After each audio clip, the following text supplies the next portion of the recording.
mga katambay ka, good day all. Ang petsa pala natin ay January 22, 2025. Sa oras na 2:10 ng hapon. So yun, kaya napablog ako kasi hindi pa naman merienda.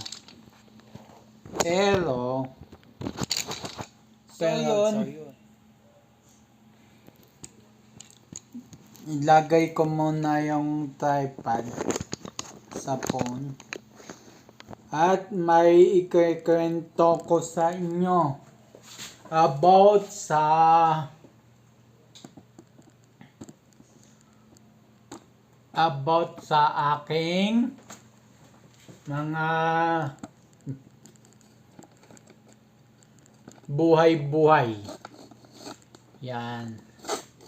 Sa aking buhay-buhay, yung i-share ko sa inyo. So yun.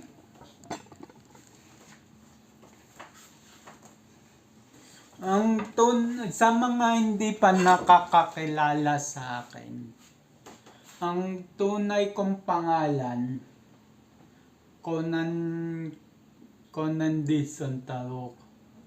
Yan.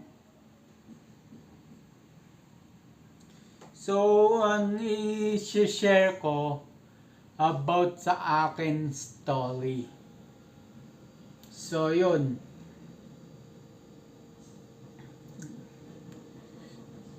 Kwento ko simulang pagkabata pa ako nung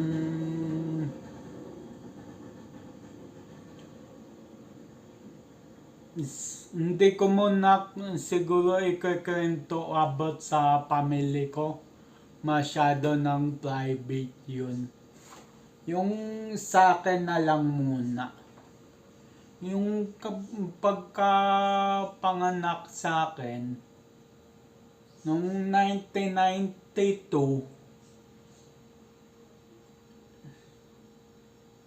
1992 ko pinanganak.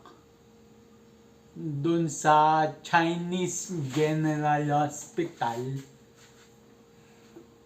Yan. Opo, sa Chinese General ako pinanganak.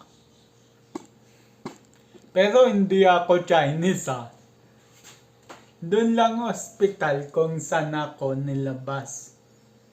So,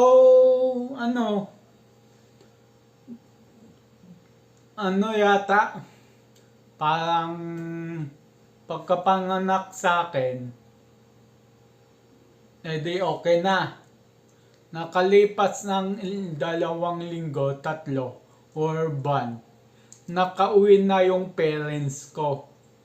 Ako, nasa Chinese General Hospital pa.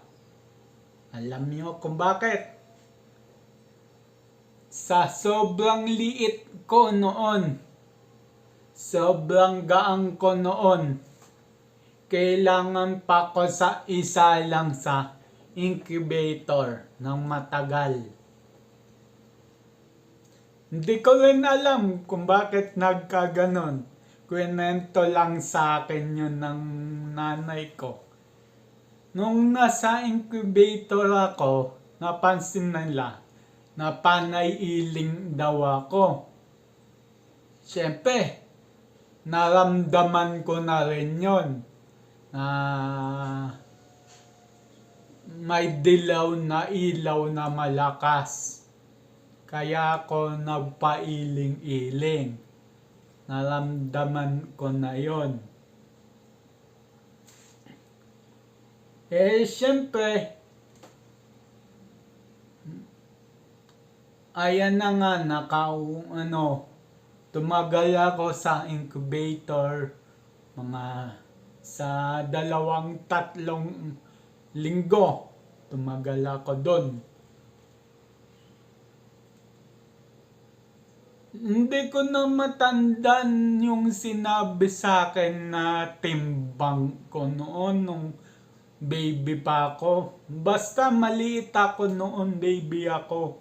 Yung sa normal na baby ngayon, kumbaga, ako yung pinakamaliit noon, nung 1992.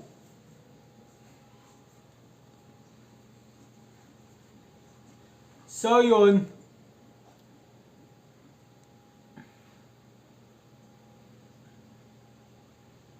paano nga ba? So yun, nung nakalabas na ako ng incubator, pagdating sa bahay, pailing-iling pa ako. Hindi mawari ng magulang ko kung bakit. Tapos yun, lahat ng recommended ng doktor na gatas, kasi napapansin ng magulang ko bawat padede sa akin, sinusuka ko ng parang bato na buo-buo. So ni-recommended ng doktor, ng pedya,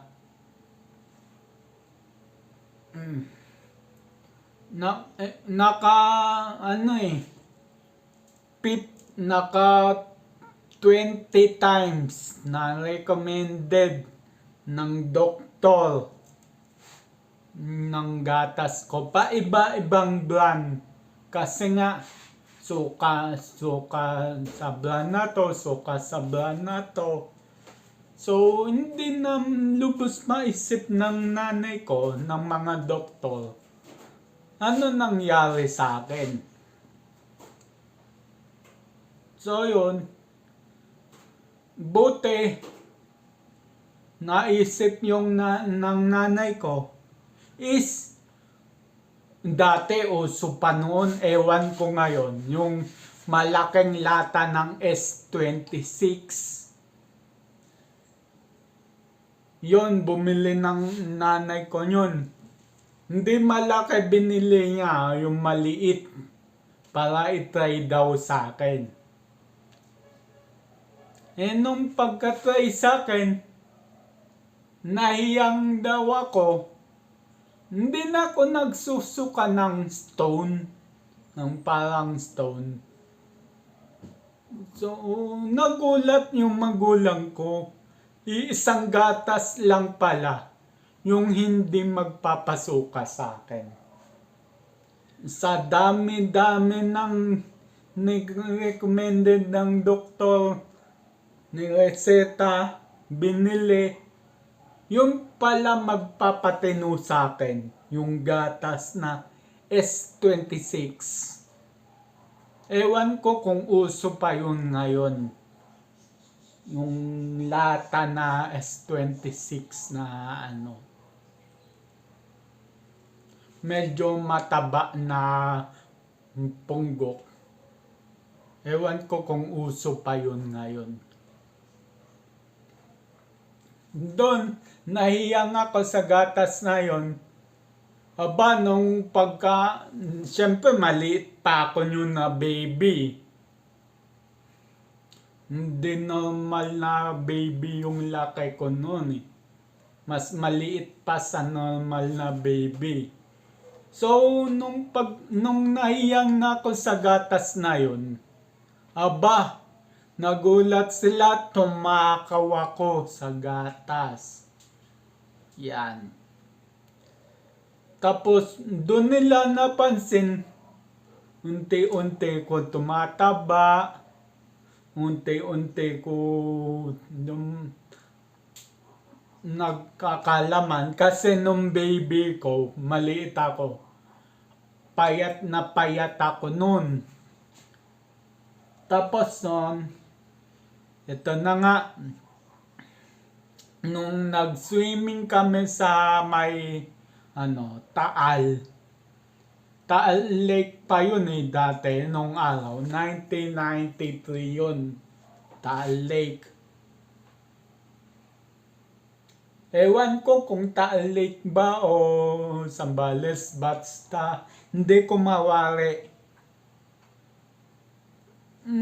Nakasalbabida daw ako nun. Nakahiga daw ako nun. Nagdedede ko. And then, natawa na lang ako sa... May picture pa nga ako nun eh. Hindi ko na... Sayang nga lang, hinalusaw na yung picture ko na yun eh. Pero yung sa... may mga picture ako ng mga baby ko, bata ko, nasa Facebook ko. Hanapin nyo na lang sa Facebook ko. Pangalan ng Facebook ko, Conan Dizon Talok. Doon nyo na lang hanapin yung mga pictures ko nung baby pa ako. So, ayun. Nung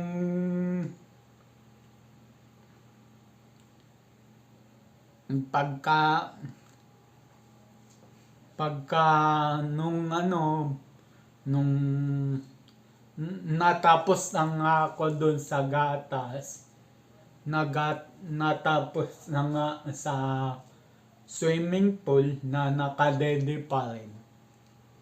So yun,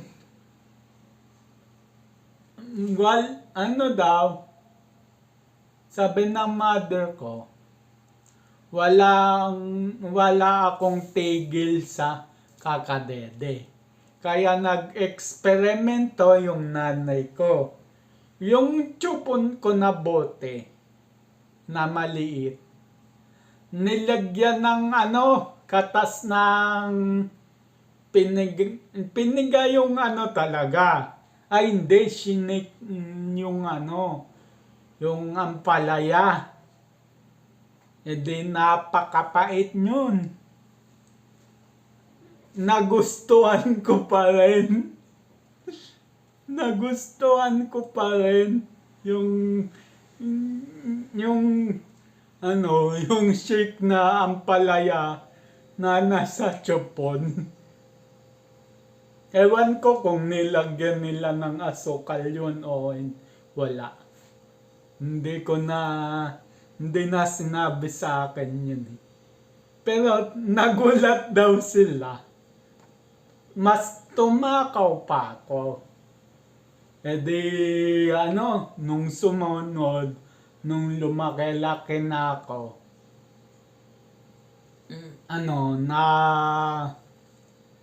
pinapakain ako ng gulay yun. Takaw ko sa gulay. Yung ampalaya, ulam namin noon. Kasi sa Dantes pa kami nakatira yun. Kinakain ko daw yung ampalaya strip. Kinakain ko daw ampalaya kung karne yun. Kinakain ko daw. So gulat na gulat yung tatay ko. Ginakain. So yun. Bata na ako yun. Siguro nasa 3 years old na ako yun. Doon ako nag-start na magtsupo ng ampalaya. Kumain ng ampalaya. Ay hindi, 2 years old. Nagtsupo na ako ng ampalaya. Yan. Tapos tuloy-tuloy na yon. Pagkain ko ng ampalaya hanggang ngayon. So, nung 3 years old ako, yung chewin ko, pinaupo ko sa supan, malaking supa, ang aking lolo noon, yung tatay ni mama. So, yun, pinainting ako doon ng chewin ko na yon. So, ito, nandito yung painting ko at buhay pa hanggang ngayon. Nilagyan na lang ng picture frame dahil nasisira na siya. So, ito yun. Ito yun, yung picture frame na yun. Ito yung ginamit dito, charcoal. Ginamit dyan, charcoal na pinang-drawing sa akin. So, nung drawing ako, natuwa yung mother ko at inuwi nga yung painting. So, ayan ngayon, dati hindi pa yan naka-frame. Nakatiklop-tiklop pa lang yan. So, ginawa ko nung lumaki na ako, nagkatrabaho na ako. Pinahanap ko talaga sa bahay namin dati yung painting ko. At binilan ko siya ng frame na may makapal na salamin. So yun, mabalik tayo sa pagbabata. Nung 4 years old ako, ipinasok ako ng magulang ko sa kinder ba yun o prep? Ang tanda ko sa may OB Montessori sa may Bagong Silang. Doon ako unang nag-aral sa may Bagong Silang. Kasi doon pa kami nakatira yun sa sa Kamarin nung nag-aral ako sa Bagong Silang. Palipat-lipat kami noon nung bata ako. Hindi ko na inalam kung bakit kami palipat-lipat noon. Basta yun lang ang kwento ko. Yung pinag-aral ako sa OB Montessori nung bata ko, 4 years old ako noon. So yun, natapos ko. And then, doon na rin ako nag-kinder sa OB Montessori. And then, nung grade 1 ako, ito, medyo lumaki-laki na ako. Nilalagtawan ko lang yung kwento ko kasi para hindi na gano'ng humaba. Nung grade 1 na ako, dito na ako sa Novaliches na nag-grade 1. Sa Damong Maliit. Yan. Elementary School. Kung tawagin ngayon, DMES. Damong Maliit. So yun. Diyan ako nag-grade 1. Noon na yun 2005 na yun. 2005. Hindi lang. 2003. Nag-grade 1 na ako. Tapos yun, basta hindi ko na maalala anong year. Tapos yun, 5 taon na ako sa grade 1. E di sabi ng magulang ko, sabi ng advisor ko noon, patay na ngayon yun teacher ko na yun Sabi niya sa parents ko, may special needs si Conan. Doon nila nalaman na may special need ako o special child ako. Na mild autism lang naman, sabi ng magulang ko. E di yung advisor ko na yun, inirekomenda ako sa marunong sa mild autism. Dito nga sa may Kaligayahan Elementary School. Diyan ako sa SPED. Tapos patapos ko sa SPED, hindi ko natanda anong year yun. Basta ang naalala ko na lang year nung grade 5, grade 6 ako. Nung unang transfer ko sa SPED pa lang. Tapos, nirekomenda ng advisor ko sa SPED, okay na si Conan, nakaka-co-op na. Pwede na natin i-transfer sa mainstream na kasama yung mga ordinary student. So, ginawa ng magulang ko, transfer ako. Grade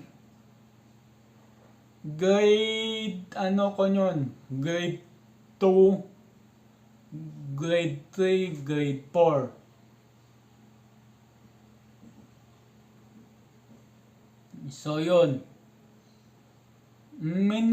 Simula nung minmainstream ako, doon ako mas gumaling.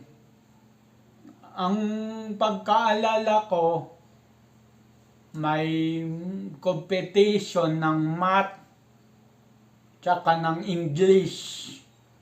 Di yun, pinasali ko. Nanalo ko tuloy.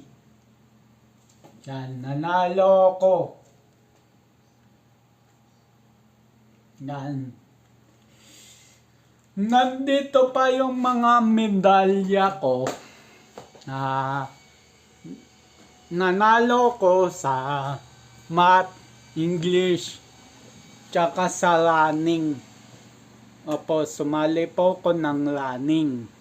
So, pakita ko lang sa inyo yung mga medals ko. Ayan o. Hindi to kasama yung dalawang to. Ito lang. Ay, hindi to kasama tatlong to.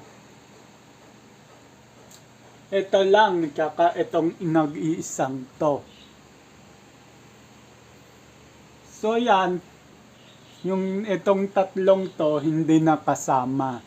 Hindi akin yan. Sinama lang dyan. Pero itong medals, pati itong papel na to, sa akin yan. So yun, nagtagal yung career ko sa running,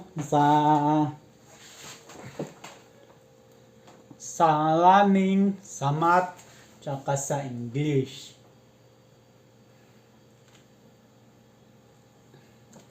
Hindi tagal, sumali na ako sa iba't ibang school. Grade 4 ako yun eh. Nung sinali ko sa iba't ibang school tournament. Ang napagkaalala ko nun, sinama pa ako sa UP Theater noon para gumanap ng Warrior is a Child. Yun. Gumanap ako ng Warrior is a Child. Tapos yun, naging okay na. Performance ko. Ito, sa academic, sa math, sa science,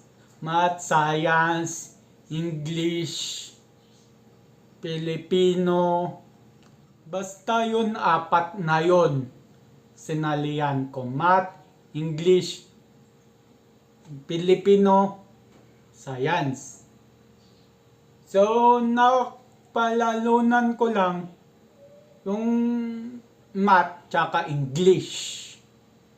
Math tsaka English lang na palalunan ko.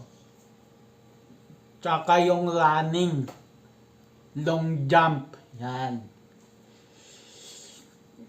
So yun, hindi ako nanalo sa science tsaka sa iba pang subject. Tapos yun, ang sabi ko, ano, iuwi ko tong mga achievements, ipa-frame natin. Sabi kong ganun. Tapos, ito naman yung school namin sa Kaligayahan. Grade 4 pa ako noon. Kasi nung school namin, naghahanap sila ng iba pangbato na player. Kasi yung school lang namin ang walang pambato. Doon sa may Amoranto. Sa may... Ano ba to? Basta. Nakalimutan ko na yung lugar. Sa may Amoranto yun. Stadium. Yun. Amoranto Stadium. So yun. Ako napasali. Takbuhan. And then nasungkit ko ang record ng normal na Olympic.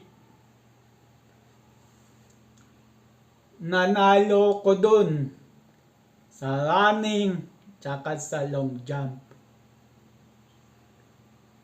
Sa long jump na yon, nung pagtapos namin ng long jump, nung kainan, kasi pinakain kami ng school kasi panalo nga ako eh. Doon ako kauna-unahang nakakain ng butter vegetables. Yan, butter vegetables. Doon ako kauna-unahang kumain sa Amoranto. Sa gilid pa ng court yon, ng covered court. Dati hindi pa covered court yon, ngayon covered court na yon. Doon kami kumakain noon ng ako, mother ko, kasi tatay ko noon nasa abroad na that time na yon.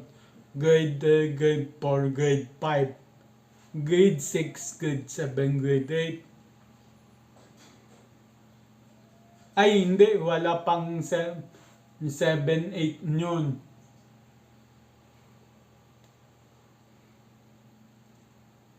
Grade 6, yan. Nasa abroad yung father ko noon. So, yon, nung pagkatapos, umuwi na kami ng bahay. Okay. Panalo, sinabit ko ulit yung medal na yon sa pinakita ko ng picture frame. Sa medalya frame. Yan. Tapos yun, eto na, lagtaw uli ko. Ano ba to? Nung grade 5 ako, hindi, na ako yun. Grade 4, parang magtatapos na grade 4 yun to grade 5. Doon ako na-start naka-enkwentro ng bully kasi wala pang kaso sa mga bully nung araw eh. Wala pa. So grade 4, grade 5, grade 6, 3 years yun graduate ako ng grade 6, 2009, 2010. Yan. Bully. nung natandaan ko, nung grade 5 ako, ay nung grade 6 ako, ang pinakamatinding bully sa akin, nag 50-50 pa ako yun sa ospital, ay binato ako ng bote ng kaklase ko dito sa ulo. Binato ako hanggang naglalakad ako sa pasilyo kasi malayo yung classroom namin sa sped room. So, pupunta kong sped room kasi time na namin yun mag-learning sa sped room. So, nagpaalam ako sa mainstream teacher ko sa ano na to, sa Lagro Elementary School na to, sa may Fairview. So, hanggang naglalakad ako, dala ko yung backpack ko, tsaka yung attache case ko maliit. Hindi ko pala alam, sinusundan ako ng classmate kong pinaka gangster sa amin nung araw na yon. So, binato ako ng bote sa ulo. Ang bote na yon, emperador pa nun. Buti, makapal ang sombrero ko.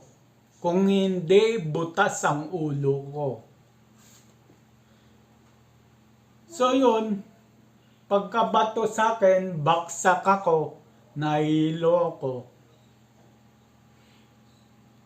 Nasugatan, maliit. Dinala ko sa clinic ng Lagro Elementary School. Nung araw na yon. Di sabi ng clinic ng school, walang doktora. Di dinala ko sa ospital. Hindi ko na matandaan kung saan ospital na yon.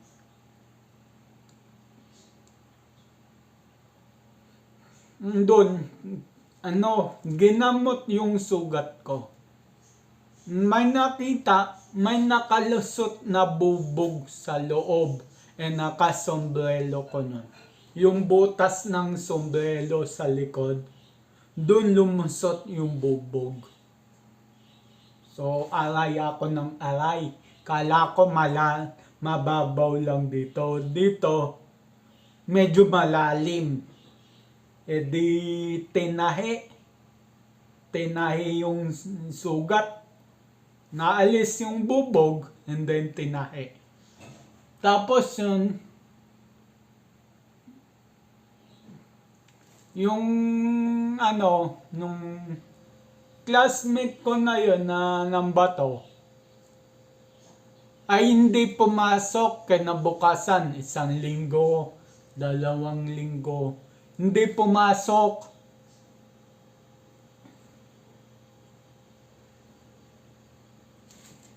So, ang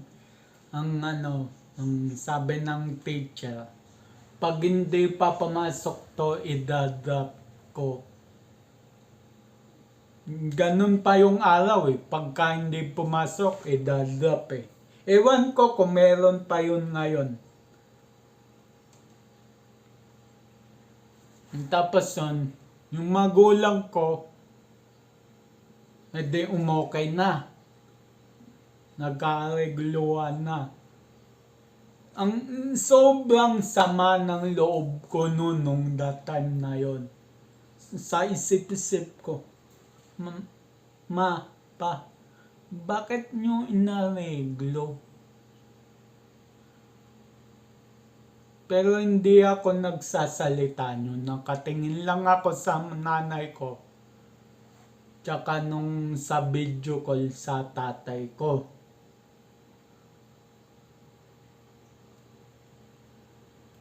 Skype pa sila nagtatawagan noon sa Saudi nung 2010. Sila ng mother ko tsaka ng tatay ko magkausap sa Skype.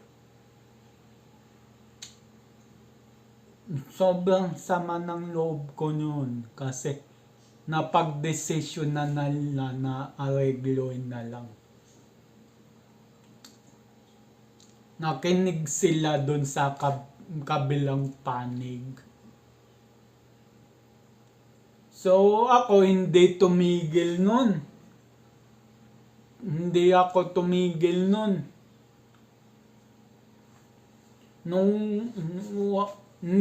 Hindi alam ng magulang ko nun na pumunta ako sa bahay ng classmate ko na yon nang bato sa akin ng bote. At sinabi ko doon sa nanay kasi hindi pa alam ng nanay. Tatay lang nakakaalam. Yung nanay hindi kasama that time na yun sa guidance.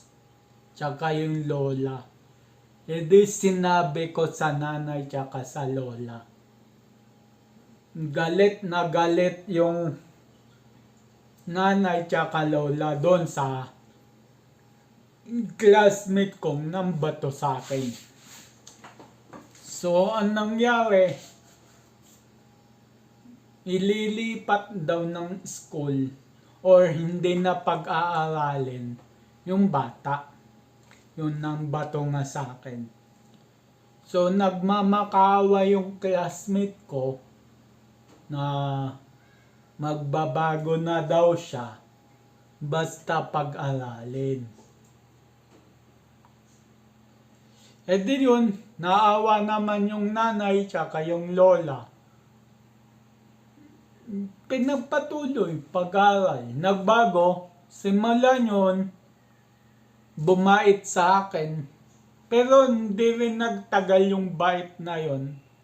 Nung pag-graduate na kami, nung nakatoga na kami, nung aakyat ako sa entablado, aba tinulak ako.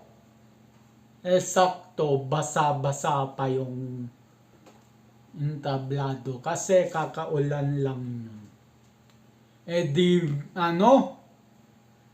malapit na ako matumba, buti hinawakan ako ng isang magulang. Yung isang magulang na yon, ang anak nyon, kabilang section namin. Siguro, ewan ko, hindi ko na matanda ano nangyari. Basta yung ka-section namin na yun, yung katabing section namin. Kami kasi yung lower section. Yung sumunod sa lower section. Yung babae pa yun Nasa unahan siya ng row ng upuan.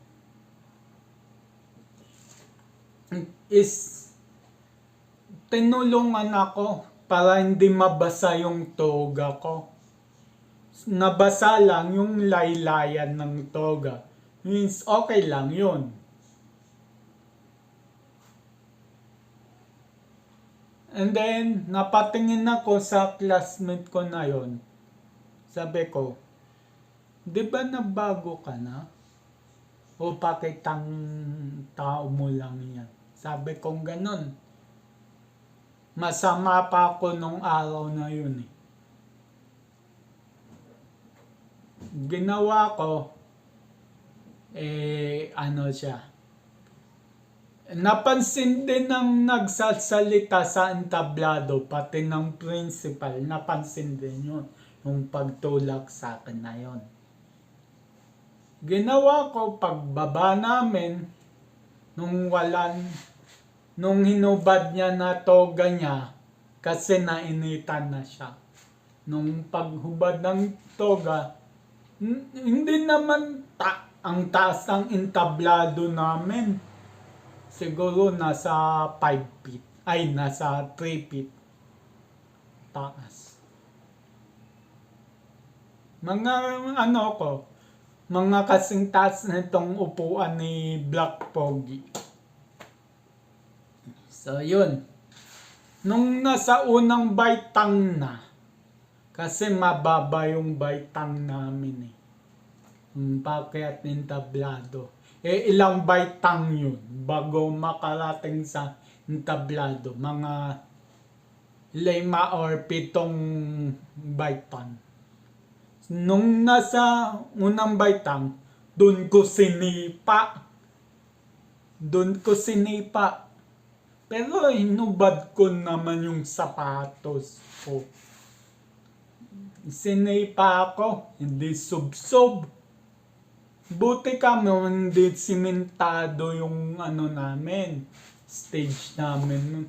Yung palaruan namin nun. Lupa pa lang yun na tumigas. Pagsipa ko, ayun, buti nakaganyan siya.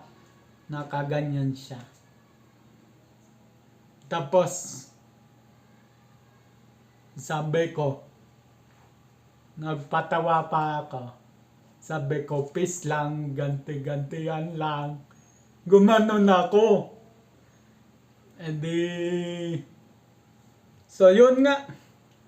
Natapos yung graduate, natapos yung asaran ko na yun. Nakatapos kaming pareho na walang imikan. Ito na, nung high school na ako, nung first year high school na ako, dito na sa Novaliches High School. Diyan na ako nag-high school nun.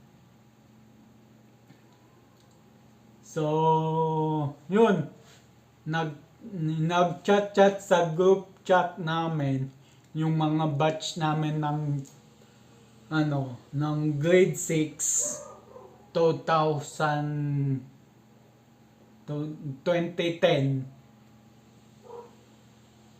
batch 2010 may reunion sa Zambales daw. Di ako hindi sumama. So, tinawagan ako ng classmate kong babae. Sabi niya, Kuya Nan, bakit hindi ka sumama? Sabi ko. That time nun, may trabaho na ako nun. Bukod sa nag-aaral ako, nagtatrabaho pa ako nun. Sabi ko, kakatapos lang ng school namin sa bahay. Papasok na ako sa sideline ko, sabi kong ganon. Hindi pa uso ang yun eh. Hindi pa kalakasan ng messenger yun eh. Cellphone number pa lang nun eh. Ang malakas eh.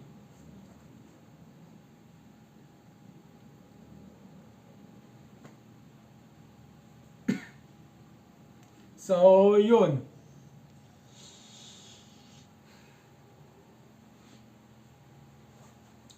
Yung hindi ako sumama, may nangyari.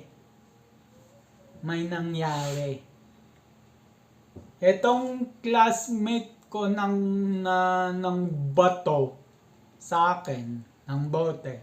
Tsaka yung classmate kong babaeng tumawag sa akin, nagkalasingan.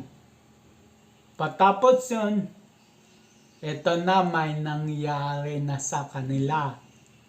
Ayun, buntis yung classmate kong babae. Tapos yun, nung first year ako, nakakaranas pa rin ako ng bully pero hindi na ganun kagrabe kasi lumalabas na noon ang anti-bully law eh. Nung first year ako, 2011. So, yun. Hanggang yun, sa first year, second year, third year, fourth year, puro bully. Yan. Tapos yun, nung nakagraduate na ako ng high school. So, yun, tenga muna ako sa bahay. Hanggang ngayon sa 2018, pumasok ako sa Autism Society Philippines. Doon ako pumasok bilang kamiyembro nila. So, nag-member ako doon. Binigyan kami ng project. Yun nga sa Chocolata Project, paggawa ng chocolate. Ipaikot mo dayan. Sa pangalawa, yan. Tapos yun,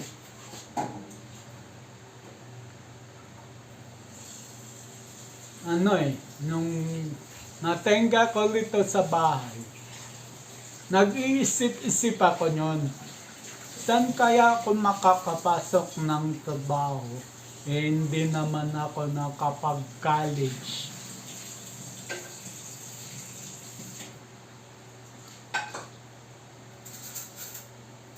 So, nakaisip ako.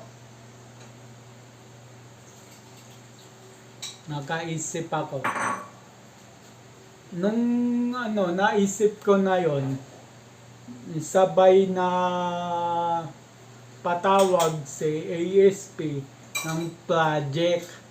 Yun nga yung sa paggawa ng mga chocolates. So, tumagal ako dun, mga 1 buwan, 2 buwan, and then end na kami. Second batch naman. So yun, tinatanong ako ng president namin sa chocolate na willing daw ako magtrabaho sa car wash. Sa isip-isip ko, bakit car wash? Pero hindi na ako nagsalita yun, sabi ko. Ma'am, ayoko po dun, sabi ko. Mababa ang bigayan dun. Nung that time na yun, ang taas ng ego ko nun eh. Ang taas pa ng ego ko nun. 2018 to 2019. Nung 2019 naman, hindi, nung papasok pa lang ng 2019, February 2019, nakapasok kaming lahat, kaming batch, unang batch, sa Comelec. Yun nga sa Palacio de Gobernador, sa Intramuros. So, 2 months lang kami doon sa Comelec. Patapos sa Comelec, hindi ko na sasabihin yung trabaho namin sa Comelec. Kasi private eh. Patapos ko sa Comelec, natenga pa ako ng ilang linggo. After 5 linggo, pinatawag na naman uli kami. Ito nga sa event yun, hindi trabaho yun, event lang yun. Sa Pancake House, hiwa-hiwalay. Pancake House sa Doton Boli, sa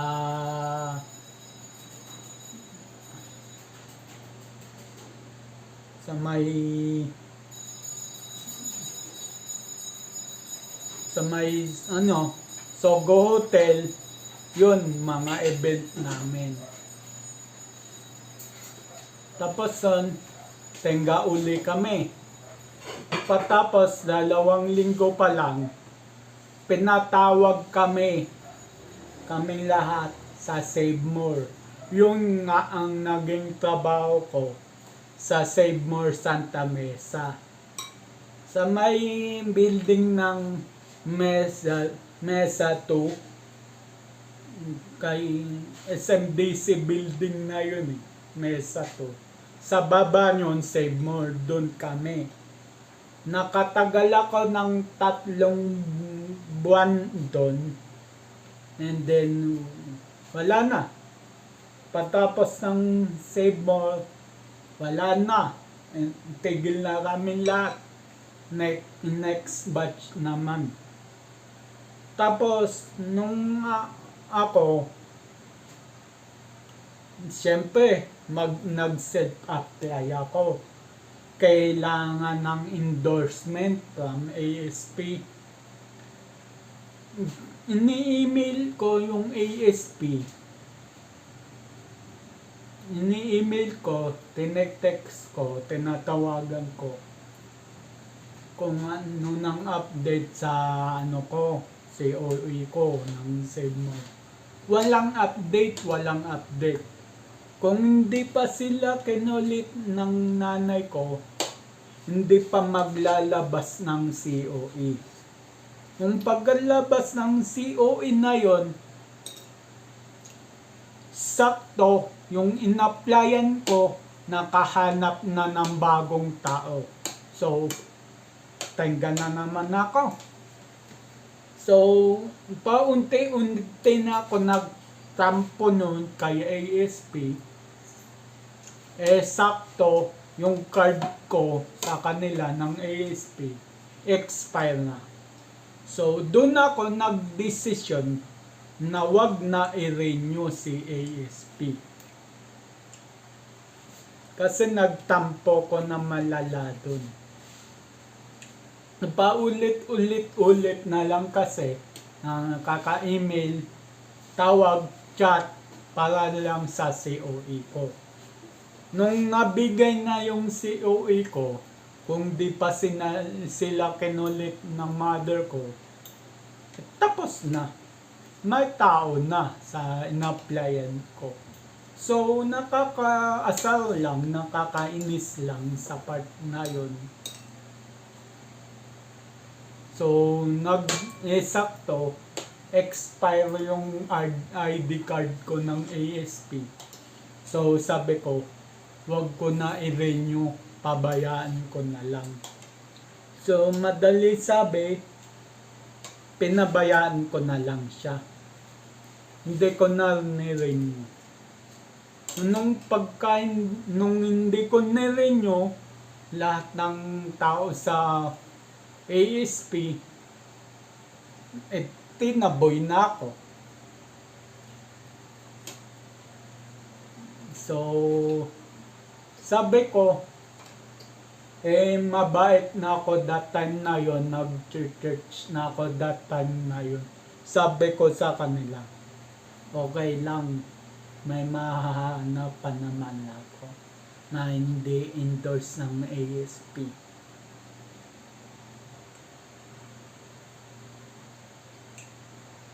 So, yun. Ngayon, 20 nangyari yun 2022. 2023 naman, naghanap ako ng trabaho, puro wala. Di yun, sideline ako. Puro sideline. Hindi ko na sasabihin kung anong sideline ko. Hanggang yun sa nakabili ko ng e-bike, yun nga si Big 2013.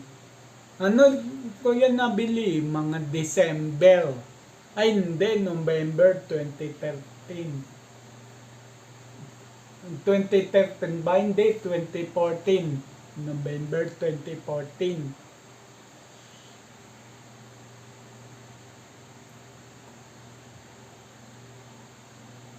November ba yun o July? Basta hindi ko na maalala. kung ano binili ko si Big Big. Di ko na maalala. Basta, ang pagkaalala ko, naka-isang taon na si Big Big sa akin ngayon. 2025, January. Naka-isang taon na yan. So, yun. Nung binili ko yung e-bike, second hand lang naman. Pinaayos ko, pinaganda ko. May ipon ako nun. Pinaganda ko, pinaayos ko. And then, yun na, ang ano ko ngayon, income ko ngayon, hanggang ngayon, na nagsiservice ako ng estudyante, ng senior. Hanggang ngayon, yun ang income ko. Kahit balya-balya lang. Pero all goods na rin. So, yun lang ang kwento ng buhay ko. So, mga katambay, dito na rin ako magpapaalam. Mahaba na tong vlog natin na to. Keep safe everyone. God bless. And then, bye-bye.